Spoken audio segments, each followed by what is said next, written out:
bit. We are going to have a little fun this afternoon. I'm called Dino Dave because I love the dinosaurs, and we're going to talk a little about dragons, and I'll kind of let you in on the punchline right in the beginning.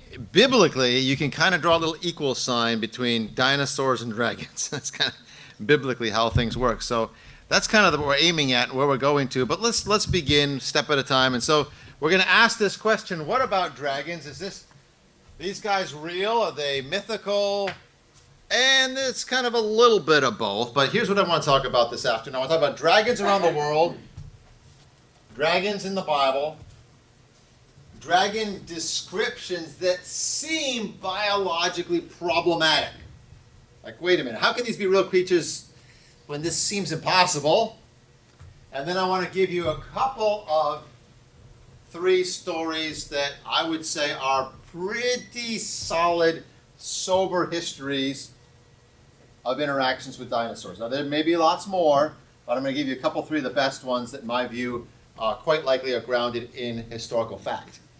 Now, right up front, I always like having a little bit of a caveat because people think about different things when we think of dragons. People have different things that come to their mind, different ideas that come to their mind. We're not talking about the Hollywood version of dragons, okay? Some people say, oh, I know about dragons. I'm an expert. I've watched every Hollywood movie on dragons. Well, just to be fair, there is a lot of fantasy out there about dragons, okay? There's a lot of fantasy about a lot of things from Hollywood. That doesn't necessarily mean there wasn't some truth in behind it. It just means people have gotten really creative and, they've got huge dragons, they got green dragons, they got purple dragons, they got unicorn dragons, they got, a dragon of every kind and flavor that you might possibly want. That's not what I'm talking about. When I say the word dragon, think of a monster reptile. Think of a monster reptile. It's not strictly even just dinosaurs, which are the walking great reptiles. Because remember, the swimming great reptiles, plesiosaurs, the flying ones, pterosaurs, walking ones, dinosaurs. Okay, that's kind of strictly scientifically speaking.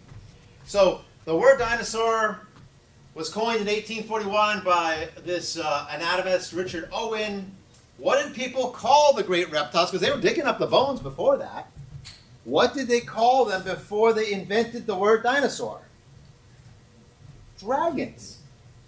That was what they called, even the scientists called what they were digging up in the ground. They called them dragon bones.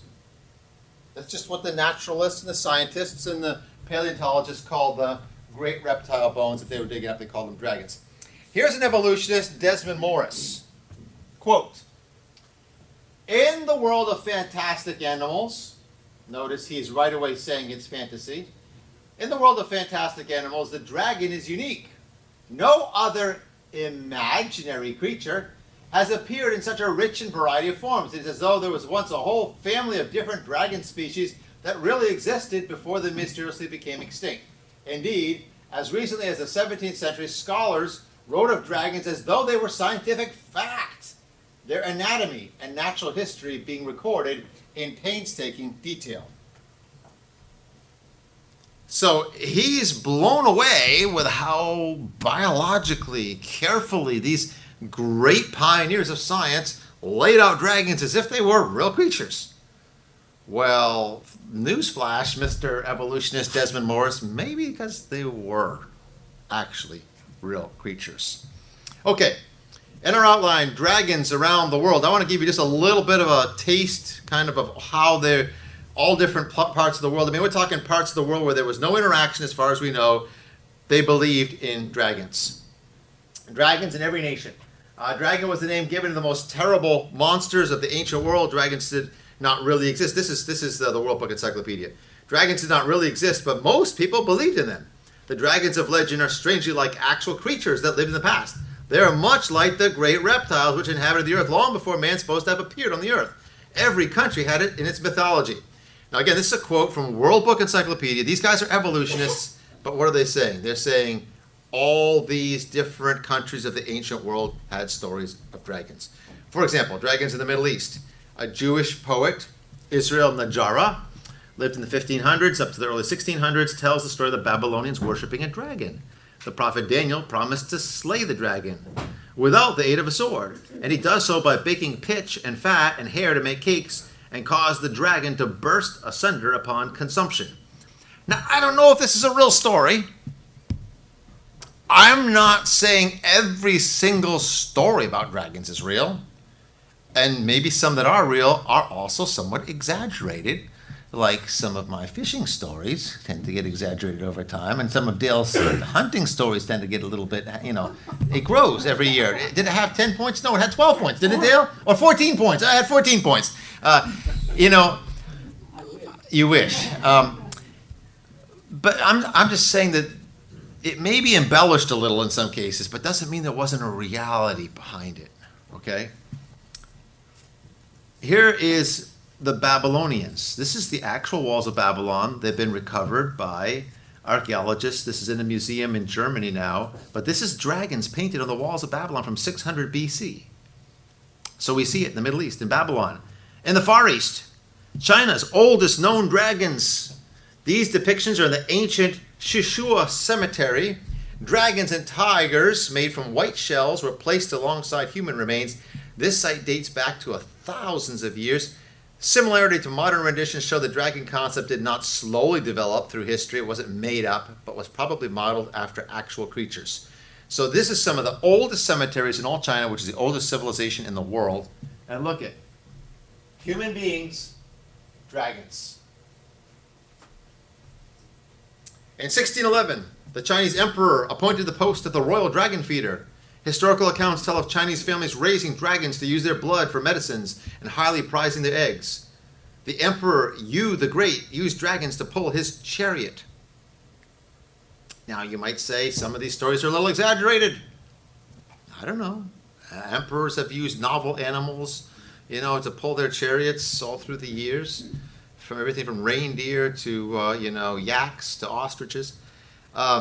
Dinosaur eggs from China. The interpretation of dinosaurs as dragons goes back more than 2,000 years in Chinese culture. They're regarded as sacred, as symbols of power. When Marco Polo first traveled to China, you can read in his book, he discusses the province of Karajan, reports of huge serpents. The four parts had 2 short legs with 3 claws. The jaws are wide enough to swallow a man. The teeth are large and sharp, and their whole body appearance is so formidable that neither man nor any kind of animal could approach them without terror. And the Chinese drew lots of pictures and lots of sculptings. And here's a sculpting that I actually have in my collection. I was able to buy it from the antiquities market in Hong Kong, have it shipped me. But it looks very much like an Oviraptor. Same sort of body design, even the whole ornamentation there, the head crest and stuff. Here's another Chinese jade. But look at the similarity to a Saurolophus dinosaur. This goes back to 1766 BC, way before we were digging up dinosaur bones. How do they know what a Saurolophus looked like? See? And then all through medieval Europe. Here's a map. Very common in the ancient maps. After you get past the part of the explorer world, they have this little sign, here be dragons. So you go past that, you're kind of on your own. And look at the size of this red dragon here. That's a boat right there. And that's a sea serpent that is really, really big. Beowulf. Maybe some of you read the stories of Beowulf. You had to take British literature. And Beowulf slew many dragons and was killed while fighting a winged dragon in 583 AD. Very common motif in medieval art is St. George slaying the dragon. Supposedly happened in 1450 AD. So really throughout not just the Middle East, the Far East, but throughout Europe, but then even dragons of American Indians. Henry Rowe Schoolcraft, this guy's a geologist and an Indian agent. He heard about Native American stories of a dragon called Unteki, something like an ox, but with these big horns coming out the sides. And he learned about the thing, and he reproduced some of their art in his book. And this is birch bark, 1850s, this artwork of Unteki. The Sioux Indians further west describe Unteki as an immense reptile or serpent with legs. He had notched backbone, a crest-like giant saw, and a heavy spiked tail, much like our modern reconstructions of an ankylosaurus. Other dragons of the American Indians. Here you've got a picture of what would appear to be an Unteki in Lake Superior Provincial Park. It's some Native American artwork. But then also in Africa, dragons in Africa. Saint John of Damascus is a Christian, Eastern monk. He wrote in the 8th century about a dragon. And he argued these dragons are real reptiles. They're not magical. They're not fantastical creatures. And he uses to prove it a particular Roman historian named Dio.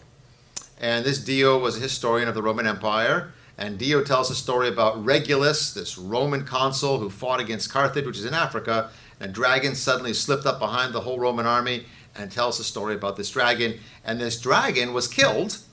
And the Romans skinned the thing, and Dio sent it back to the Roman Senate as kind of a novelty item.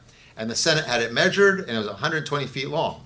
So this whole story is part of the histories of the Roman Empire. The historians recorded this. Now, it seems rather unlikely that Dio, who is a historian, or the pious St. John would have supported an outright fabrication that would involve the Roman consul and the powerful Senate. So very likely this is something that really happened there in Africa. So have dragons lived with men? Yes, they have. All through the years, men and dragons have coexisted. And of course, that's biblically what makes sense because God made everything that first week in Genesis chapter 1. So we have dragon stories all around the world. But then we also have dragon stories in the Bible. Outright, straight up, dragon stories in the Bible. And some Christians are kind of embarrassed by this, like, dragons in the Bible. How do we deal with this? That's kind of embarrassing. Like, can we get rid of this, But no, this is God's word. This is inspired. This is the authority, not us and not our preconceptions and not what the scientists say. Genesis chapter 1 and verse 25. God made the beast of the earth after his kind, the cattle after their kind, and everything that creeps upon the earth after his kind, and God saw that it was good. So everything that creeps on the earth was made day 6. The same exact day that God made man. So I stand on biblical authority when I say literally from the first day of creation, men and dinosaurs, great reptiles, aka dragons, have coexisted. Okay? So let's look at some dragons in the Bible. We have swimming dragons in the Bible like these plesiosaurs. We have the flying dragons or the walking ones like these dinosaurs, and we have the flying ones like these great pterosaurs. All three are mentioned in the Bible. By the way, we talked about it earlier. Yes, there were dinosaurs on the ark. The dragons were on the ark. And probably a lot of them went extinct afterwards. But we know that 2 of every kind of dinosaur and pterosaur would have come off the ark. So after the flood, God commanded the earth to be replenished. The animals, including the dinosaurs, spread out in obedience to God. The people congregated and built the Tower of Babel, so God forcibly spread them out and confused their languages. We talked about that earlier. As people groups traveled out from the Fertile Crescent, they encountered populations of great reptiles.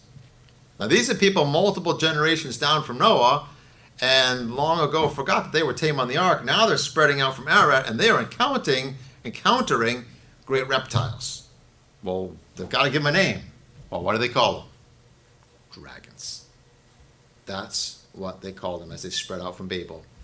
The word dragon appears numerous times in the King James Version of the Bible. The 1611 Bible was translated before the English word dinosaur was invented. Remember, that was 1841, full 230 years later.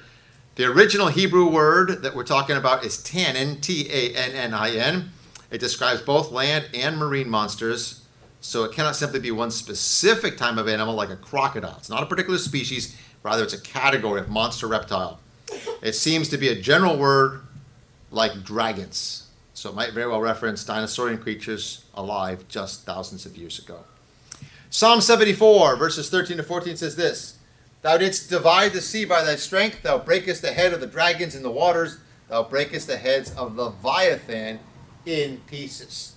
Here we see dragons and a specific dragon, Leviathan, mentioned. But so we see dragons of the water. Another example, in Nehemiah's day, remember, Jerusalem's been destroyed by the Babylonians. It's become kind of just a wreck, a heap, bunch of rubble. And apparently, while nobody was living in Jerusalem, a dragon moved in. And when Nehemiah came back to visit the destroyed city of Jerusalem and check things out, he went around, and it says in Nehemiah chapter 2, verse 13, I went out by night by the gate of the valley, even before the dragon well, and to the dung port and viewed the walls of Jerusalem, which were broken down. Now, why was this well called the dragon well? I'm just surmising that a dragon was living there. I mean, why call it a dragon well if there weren't any dragons around, right? So I think probably what happened is you had these broken down walls of Jerusalem.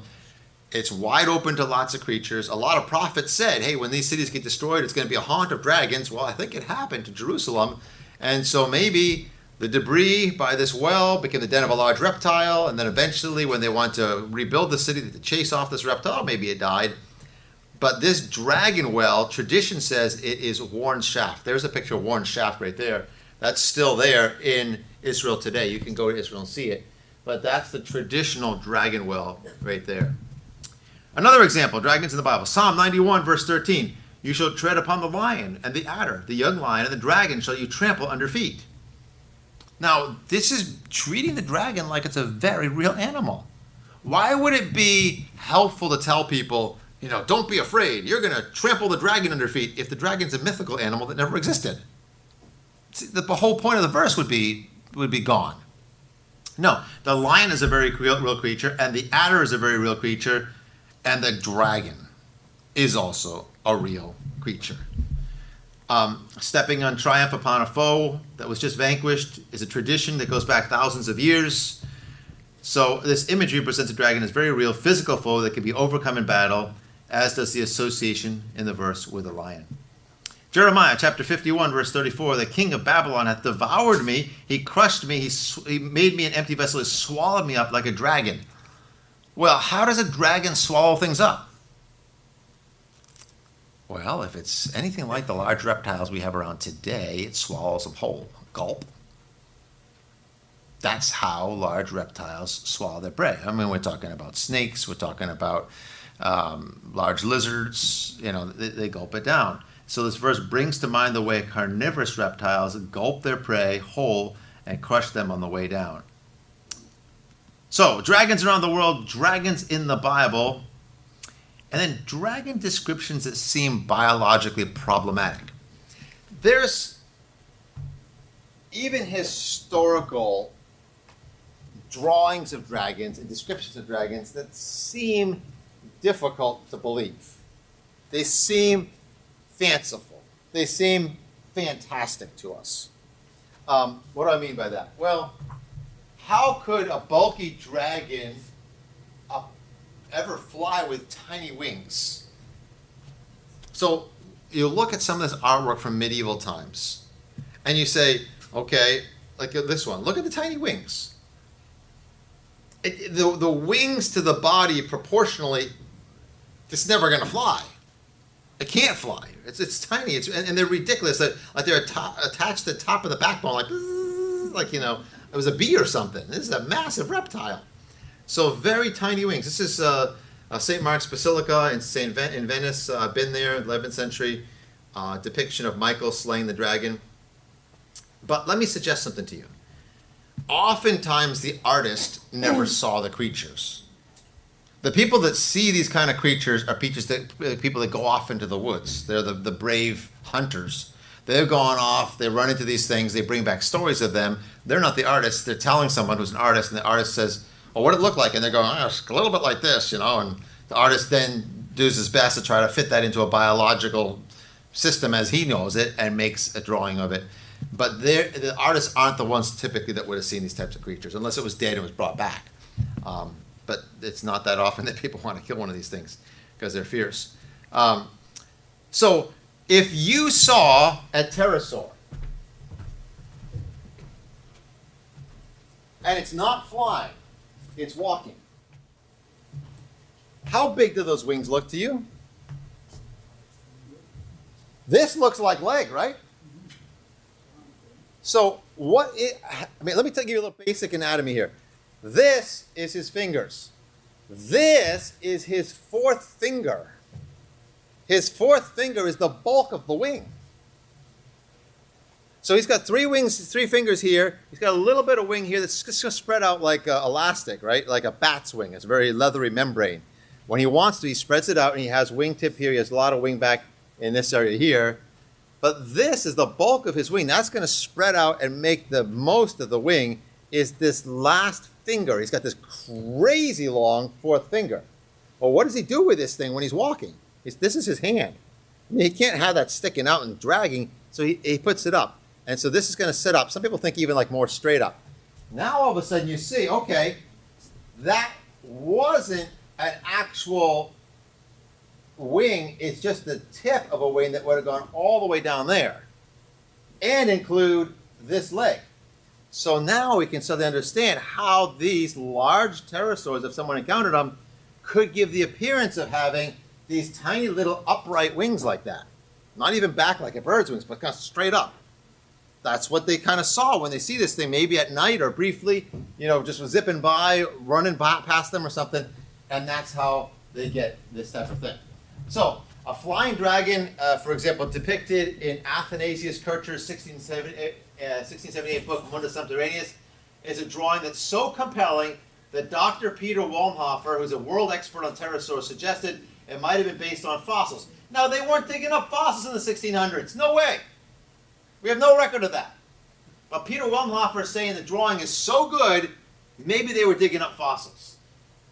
Rather, I tell you, it's based on even more ancient reports with the erect wingtips from people that saw pterosaurs. The fact that the wings of some of these dragons are so tiny in proportion to the body is due to the eyewitness only seeing the wingtips, the flight finger held aloft while the pterosaur was not flying. Now I'm going to show you this picture that he put in his book, Mundus Subterraneus in 1678. That's the picture. And that's the one that world expert on pterosaurs, Peter Wollenhofer, said, it's so good he must have been digging up pterosaurs. Because the tip of the wing is very erect, and you got the tail perfectly there. Now, it's not as connected as you'd like to see it to the base there, but look at the long neck. Really good. I mean, that's pretty good, isn't it?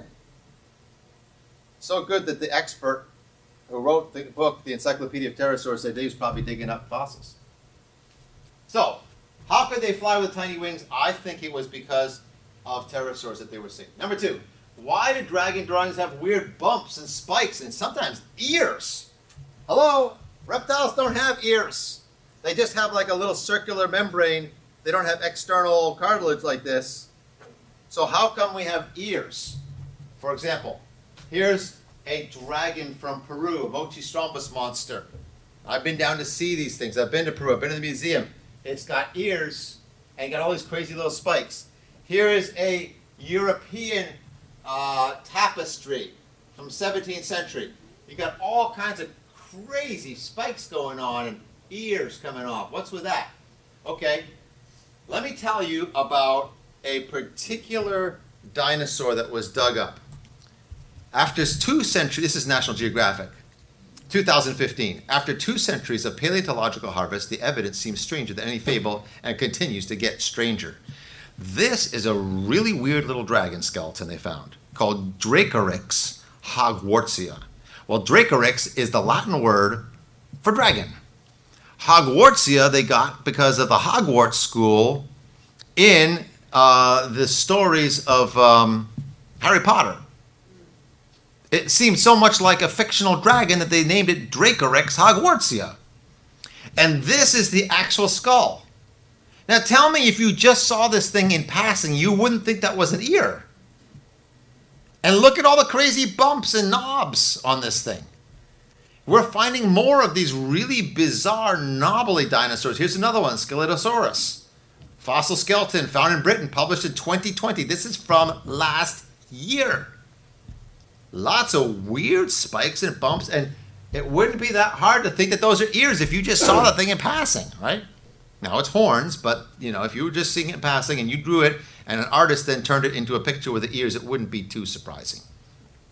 Okay, so we're dealing with biological problems. People say, dragons are impossible because they have tiny little wings and they have these weird ears and spikes and bumps. And here's the worst one of all. How could an animal breathe fire? Dino Dave, you really believe there were fire-breathing dragons? Come on, you can't believe that. How can something have fire in itself and not be burned up? How is that biologically possible? Well, it just so happens the Bible really helps us out here, because in the book of Job, chapter 41, verse 1, God introduces us to a creature that he made called Leviathan, a fire-breathing dragon. And God has a little bit of sense of humor. Any fishermen in the room? Anybody like to go fishing? Okay, some of you guys like to go fishing. What do you go fishing for, brother? Everything. Everything. He fishes for fish. Okay. Well, let's just say you and I, brother, out in a boat. Maybe we're in the middle of a big lake, and all of a sudden you cast it out, and boom! You got one. Oh, a whole pole gets bent over, and next thing up comes a dinosaur. Do you want to bring it in the boat? If it's edible. If it's edible. Here's a brave man. I'd be swimming for sure and hoping I can outswim you.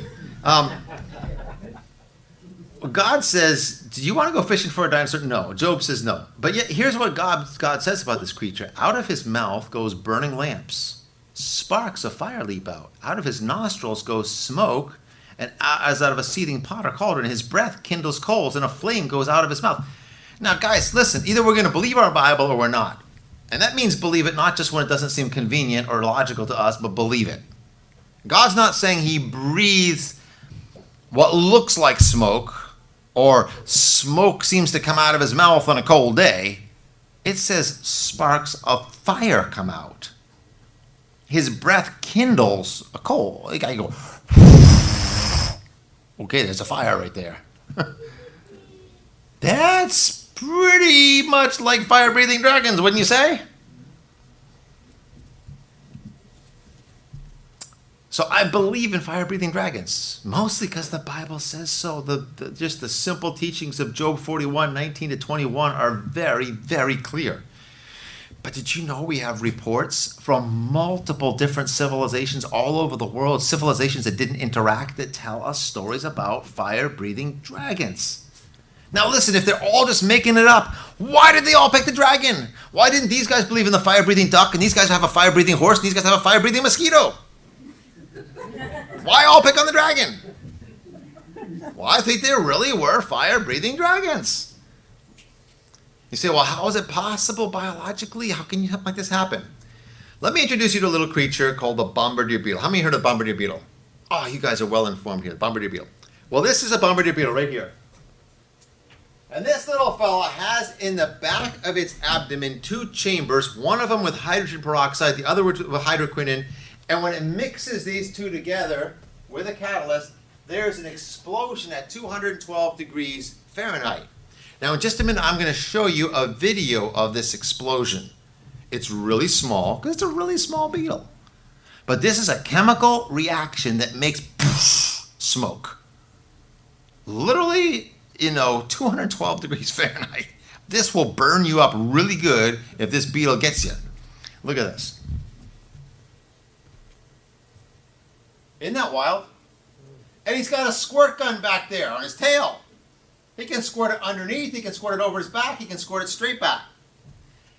He landed on a boy's neck, and the boy felt a bug on his neck and went to slap it, and this kid got a beetle burn.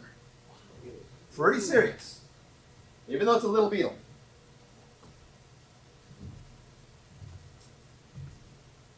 So, it's possible that perhaps some of these dinosaurs, maybe something like this. We don't know why it had this hollow head crest here. Maybe it had a couple of chambers up there that were just like the beetle. And it could combine this stuff and blow it out of its mouth, and it didn't hurt him until the chemicals came together right there at the edge of his, mouth or his nose, I don't know. And he could breathe out some kind of a flame came out of his mouth. I don't know. But God says it and I believe it. And it's certainly biologically possible because we've got the beetle doing it. Isaiah 14:29 verse 30 talks about a creature, a reptilian form called the fiery flying serpent. Some kind of a glowing flying creature, reptilian creature. So historical and modern day reports of living pterosaurs consistently involve them having a bioluminescent firefly-like glow. And this may have been some of where the traditions of fiery dragons came from. Here's a couple of examples. The first century author Silius Italica wrote of a serpent glittering with rough spots of gold, was seen to go in through the sky, athwart the sky between the clouds, tracing a furrow of fire in the heavens. So here's a report from an Italian author of a glowing flying serpent. The 17th century author Athanasius Kircher wrote of a flying reptile that was seen on Mount Pilatus. He said, quote, "It was of a large size with a long tail and a long neck, a reptile's head and ferocious gaping jaws." Think about something like this. "As it flew, it was like iron struck in a forge which pressed together to scatter sparks. At first I thought it was a meteor when I saw it, but after I diligently observed it alone, I understood it is indeed a dragon form, the motion of the limbs and the entire body." So a flying reptile with the ability to glow, bioluminescent like a firefly, and this could have contributed to this whole thing of fiery dragons. In 1828, the American Dictionary of the English Language, written by Noah Webster, sought out the derivation of the word dragon, and among the ancient medieval roots he concluded, "Hence I infer the word originally signified a shooting meteor in the atmosphere, a fiery meteor, and hence a fiery or flying serpent." Now this is Noah Webster. I don't know if Noah Webster's a Christian. He's just looking for the derivation of this word going way back in the roots of the medieval English language, and talks about how it means to shoot out or draw out, and has the idea of a shooting, fiery, flying serpent. AD 793, the Anglo-Saxon Chronicle reports, "This year came dreadful forewarnings of the land of Northumbrians, terrifying people, and most woefully this immense sheets of light rushing through the air and whirlwinds and fiery dragons flying across the firmament. In those days it was common to take glowing flying dragons as an evil omen." So we've got lots of dragon stories, including the fact that they glow, they have this bioluminescence, and they're fiery. In just a minute, I want to get to our last point, which is dragon histories. But before that, let's all stand up, stretch. Oh, we had such a good dinner. We're going to fall asleep here if we aren't able to get a little stretch. So everybody stand up, stretch the sky, get a big breath. Okay, great. Sit back down again. One more point. You've been such a great audience. Hang with me here. I want to give you a couple of dragon histories. These are stories that if you had to say, well, Dave, all right, we both agree there can be some mythology around some of them, but which ones would you say are really good ones? Which ones would you say are pretty solid? And I have a couple of these in my book as well. But the first one I want to point out is a guy by the name of Ulysses Aldrovandus. Ulysses Aldrovandus. Now, this here is Aldrovandus. That's this dude right here. And Aldrovandus worked at Bologna University, this university. He worked at the world's first university. He put together the world's first museum. And the Aldrovandus Museum is still there today in Italy at the University of Bologna. I've been there. And he amazingly put together quite a collection for way back then. He got stuffed animals like iguanas and crocodiles and stuff from all over the world. And in his collection was a dragon. He had a book he wrote called The Natural History of Serpents and Dragons. And he very carefully documented. This is a well-respected historian. People sometimes call him the father of natural history. He's a scientist and historian. And so he documented how he got this dragon. And he tells a story. He gives the exact date. On May 13th, 1572, the farmer Battista found the dragon on a lane and killed it. Killed it with his stick. It had frightened his cattle, and so he killed this little dragon, and he gave it to the scientist Aldrovandus. Aldrovandus mounted it and put it in the museum. Now, it seems this dragon only had 2 legs and slithered with its tail. So this is a watercolor that Aldrovandus did of it. 2 legs, and just the back like a snake's-like tail in the back. So kind of an odd little dragon. Don't know if it's a mutation. Don't know if it's de-evolving and lost some capacity. He thought it was a juvenile because of its small teeth. Don't know. But I do think this is a pretty sober, pretty believable story. When I got there to the Aldrovandus Museum, they had his stuffed iguana, they had stuffed crocodiles, they had monitor lizards, and I said, excuse me, folks, where's the dragon? And they looked at me like, no, we don't have a dragon. I said, oh, yes, Aldrovandus had a dragon here. Oh, yeah, that was lost years ago. I said, well, what happened to it? Well, we don't know. We just lost it. Oh, but we have a drawing of it. And they gave me a high res of that watercolor. Kind of convenient, don't you think? Let me tell you one more story. Here's the town of Poitiers in ancient medieval France. And you see that river down in the bottom here. And according to the story, in the Clain River, at the base of the city of Poitiers, there lived a dragon. And this dragon would go out at night, and he would capture and eat livestock. He'd take young lambs, and he'd go off with them, and he'd fly off with them, and he'd eat them. And he was a real pain to the local farmers. Worse than that, he'd sometimes attack people. And the town had these big pipes, these sewer pipes that emptied in the Clain River, and he'd go up the sewer pipes, and he'd show up, and one day he went up into the St. Croix Abbey. This abbey was built in 500 AD.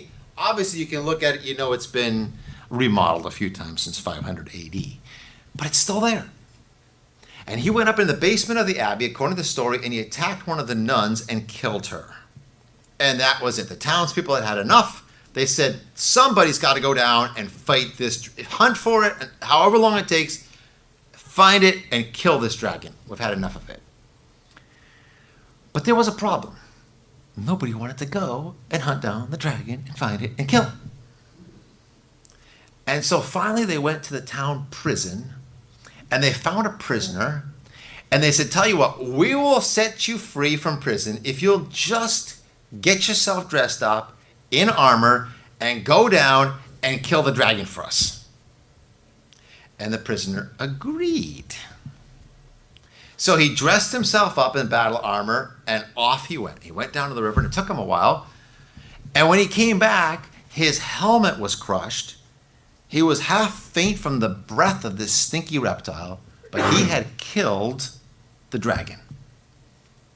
And according to this ancient story, I mean, it's going back centuries, they had a huge parade with a dead dragon in 520 AD. And they celebrated this guy, and he was free, and he's a hero of the town who had killed the dragon.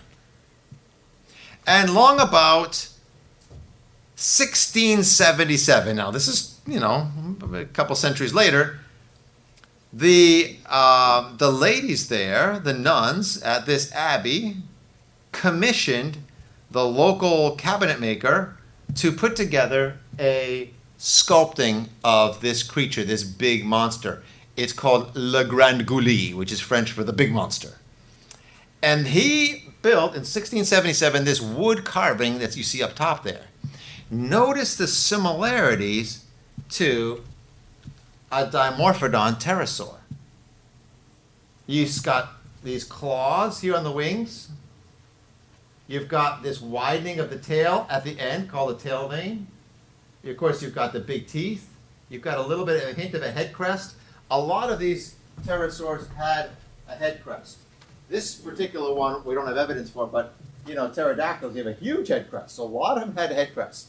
A little kind of a horn off the back of their head there. Amazing similarities. So this French wood carving really is pretty, and again, this is a good couple centuries later, but still pretty amazing resemblance to a rhamphorhynchoid pterosaur. So let me conclude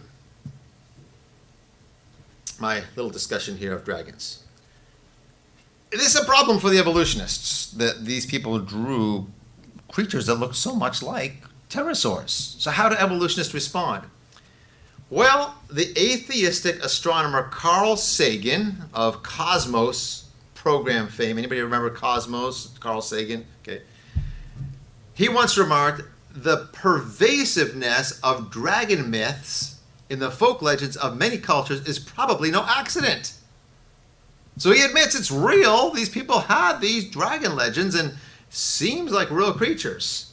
So how did he deal with it? Well, Peter Dickens stated, Carl Sagan tried to account for the spread and consistency of dragon legends by saying that they are fossil memories of the time of the dinosaurs, come down to us through a general mammalian memory inherited from early mammals, our ancestors who had to compete with the great predatory lizards. What is he saying?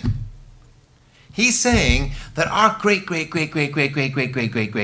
ancestors, they were about the size of squirrels at the time, and had to avoid these dinosaurs, were so intimidated that the pictures got indelibly impressed in their brain. And their kids remembered them, and their kids remembered them, their kids remembered them, their kids remembered them. What? And that's how we get dragon stories? Because of these ghosts hanging out in our brain from our ancient opossum-sized ancestors? But we can't believe the Bible. No, I mean, come on. No, we can't believe that. No, we don't do that. Oh, my. So how do we respond as Christians to all this? What, can I suggest to you that we need to stand against the evolutionary propaganda of our time and reclaim the great reptiles for the glory of our Creator? That's part of my mission, folks. That's part of what gets me out of bed in the morning and motivates me, is I am heartily tired of Satan monopolizing the dinosaurs. You can't see a natural history museum or even go out to Vernal, Utah, to Dinosaur National Monument, or pick up, a National Geographic or even a breakfast cereal, for crying out loud, without seeing millions and millions of years ago. Evolution in your face constantly about the dinosaurs. They've totally monopolized them. And I want to redeem the reptiles for the glory of our Creator. Number 2, use people's we talked about this, natural fascination with dragons as a segue into conversations about the Bible. Did you know that that's the Bible? Hey, did dinosaurs coexist with man? This gets people thinking. Hey, do you know there are dragons in the Bible? Hey, you know we have soft, gooey tissue in dinosaur fossils? Hey, did you know that people were drawing pictures of dragons all over the world and they looked just like dinosaurs? Ooh, people haven't heard this. Folks, I get anywhere from 17 to 20,000 unique hits on my website a month. People are curious about dinosaurs. Believe it or not, I get a lot of folks from the Middle East. I get a lot of Muslims that come out to my website trying to figure out, and they believe the Quran. They think the Bible's even a holy book, and they believe Jesus was a prophet, and they're trying to figure out how do dinosaurs fit in. They're like, oh, this is great. And I'm like, well, have you read the Bible? And have you heard the story of Jesus Christ? And I pretty quick lose them. But they think, oh, this website is great. It explains the dinosaurs. Yeah, we believe it. Give God the praise He deserves for His wonderful works. I want to conclude with a verse here. Psalm 148, verse 7 says this: praise the Lord from the earth, you dragons in all deeps. Anytime that God makes something, Satan wants to steal it. Satan's never made anything, ever. He's a liar and a thief. And God made a beautiful, intimate relationship between this gender called a man and this gender called a woman. And what does Satan want to do? He wants to mix up and destroy genders. And he wants to mix up and destroy marriage. And he wants to mix up and destroy the beautiful intimacy that God intended to be just in marriage. That's his mission. Has he been pretty successful? Yeah. And God made music, and it's beautiful, and it has its appropriate place and appropriate harmonies and stuff, and it's supposed to be put together with some wonderful lyrics to glorify God, or at the very least, neutral lyrics. But Satan wants to take it and pervert it and use it to sell hideous messages and have just dreadful rackets that we're going to call music. Has he been pretty successful? And God makes these creatures that awe us and inspire us, and God even points to Job to them. And Satan wants to say, oh, okay, then I want to take that and destroy that too, and I want to use it to sell a godless theory of evolution. Has he been pretty successful? But the good news is God still reigns. And we know how the story ends. God wins. And every one of us that are going to take a stand and take our stand on God's word and believe it, win with him. Well, I hope the books are a blessing to you. The new apologetics books for elementary children, the website, feel free to go out there. That's free. Just go out there, check it out, genesispark.com. And we have a newsletter that we get out once a month. Feel free to join that as well. Pastor, you come ahead. Thank you, folks, so much. It's been a blessing. It's been a joy to be with you.